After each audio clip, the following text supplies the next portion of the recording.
We are Lincoln City away today, and I've got a little bit of something to make up to myself, and a little apology to my under-13s grassroots team when we train on Tuesday. Yesterday, my actions as a coach, from my personal point of view and my standards, were shocking. Story to come.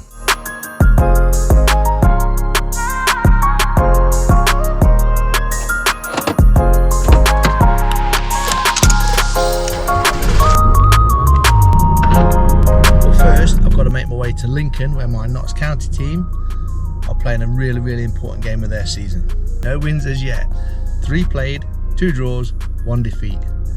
I asked the girls the other day if they think they deserve the 2 points or they deserve more. They think they deserve more. However, it is what it is. We haven't performed, we haven't scored goals, and we haven't defended properly.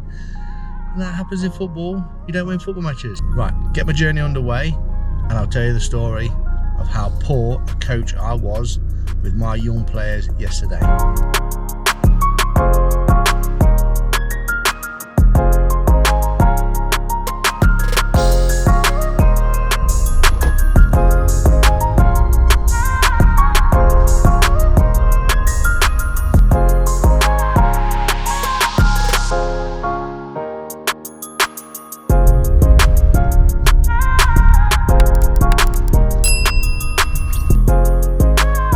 Let me paint a quick picture for you before we arrive at the ground in Lincoln. So my grassroots team is my young boys team. I've been coaching these for 4 years, and that's how I got back into football, got back into coaching. After a long break of raising a family, helping my wife build a business, my boy just expressed an interest in playing football, so we took him along to a team. Long story short, 6 months later, I'm coaching him and I'm coaching some young lads. Now, the players in my team now are under 13s. The original players, I've probably got about 4 or 5 of them. Right, let's get ourselves over to Lincoln and the ground. I'll grab a little bit of footage from today's game and I'll talk you through how not to coach young children at a weekend. Right, just arrived in Lincoln. Got change rooms for the first time in ages because of COVID. See you in a minute.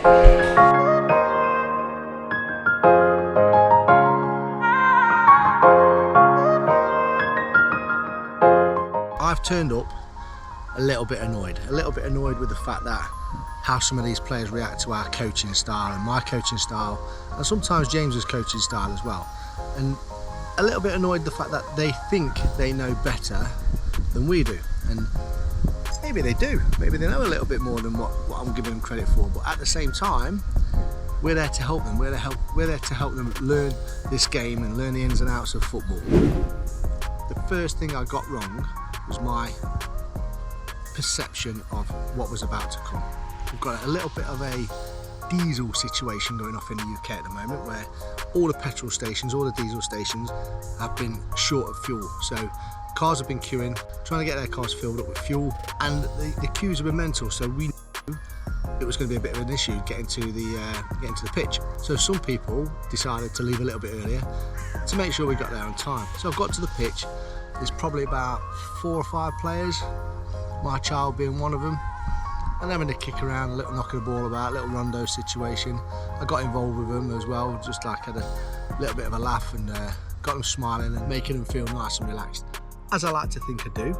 Put some cones down, ready for my usual warm-up, and then we'll go into like a possession game just to get a feel of the pitch and the ball, etc. One after one, people were being late. There was no urgency when they were turning up. We kick off at 11:30. I've got players turning up at 11:26, just walking up, taking their time, can't be bothered, not really interested. I was sat on the grass verge in front of the parents just waiting for them. My wife even said, "Mark, you're not warming the players up." I said, "It's a waste of time, they're not even here." And she said, "What about the ones that are?" I said, "It's just a waste of time." By then my head had gone. I was like literally annoyed with this team, annoyed with the players. I didn't want to be there, and if I'm truthful, I haven't really wanted to be there with this team for quite a while now, for a number of different reasons, and reasons that I'm not going to go into on here. However, I was there. That's my responsibility to not show the demeanour that I showed to those players yesterday, because it's irrelevant whether I want to be there or not. I was there, so I should have changed the way I came across to the players, because the players would have picked up on my demeanour.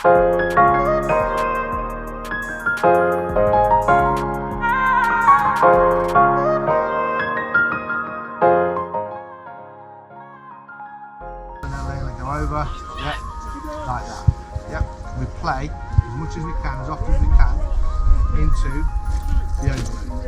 Yeah, into the overload. Learning outcomes today, thinking about what we've been doing.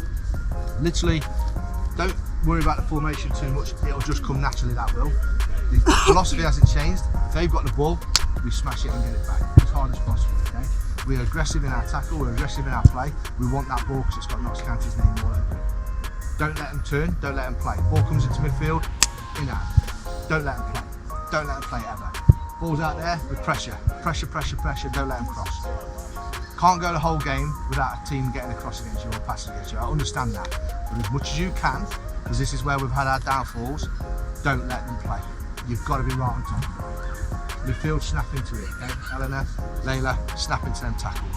As fair as you can, as aggressive as you can. Okay? Two really, really robust. I'm having that ball type of players. We're missing Sophie's energy in that midfield though, okay? So that's a big thing you've both got to cover, because she works hard. And I know you do as well, but she just works. So fine, just get the ball back, give it. If you can go wide with it when you get it, brilliant. Yep, out your feet, wide that way, out your feet, wide that way. Yeah. There'll be people on all the time. Sophie and Chloe will offer you a nice easy pass if you want to choose that. They'll be there. Emma will be right behind you. She'll be there as well, no problem. And the wide players will pull wide when you get it. Any questions? I gave the opportunity to play a 3-4-3 formation that we've never done before. I explained what I wanted, and within 20 seconds of the game off, just certain players spoke about that probably think they're a little just hadn't listened. They weren't interested, and we get this a lot down at this team where James and I are talking to them and they're talking to each other whilst we're talking. They're not listening, they're not concentrating. And obviously a part of me is there thinking, well, they just want to go out and play football. Do we really need to give them so much information? Just let them go and enjoy themselves and play football. So you're trying to teach them to close their lines, you're trying to teach them to stay wide and do this and do that. And they just didn't listen to anything I'd said.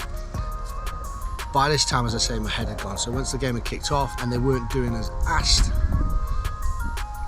my tone of voice was completely and utterly off with them. Now, obviously I don't use any bad language or anything like that, but my tone and the way I came across to these players, very shouty, very old-fashioned in the way I tried to get my point across. And for that, for those players that might be watching this, I apologise. The best thing was, I told them I won't shout at them, and then within 20 seconds, I was shouting. Now, I hadn't let them down because I was shouting or because I was giving them instructions whilst they were playing.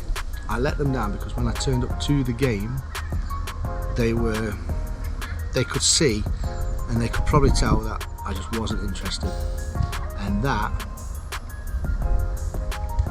that's just not right.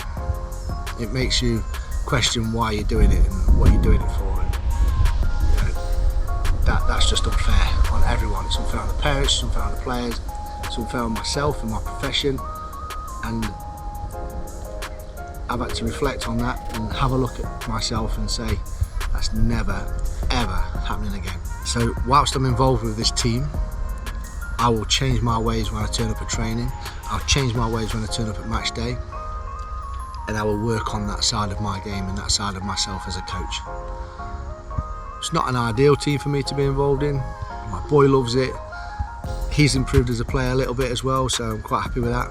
But I wanted to come on here and say to you coaches that maybe have just started or maybe have gone through something similar, how important it is to show your players, show your athletes that you want to be there. So even if you have to put a front on whilst you're with these players, particularly children, so be it. Guys, thanks for watching. I've got different type of content on this channel that I've created during the last few months that I'm going to upload, and I'm at 143 subscribers, which is amazing. So if you're interested in subscribing, click there. If you want to watch a couple of videos that YouTube are recommending, click on them, and I'll see you next time.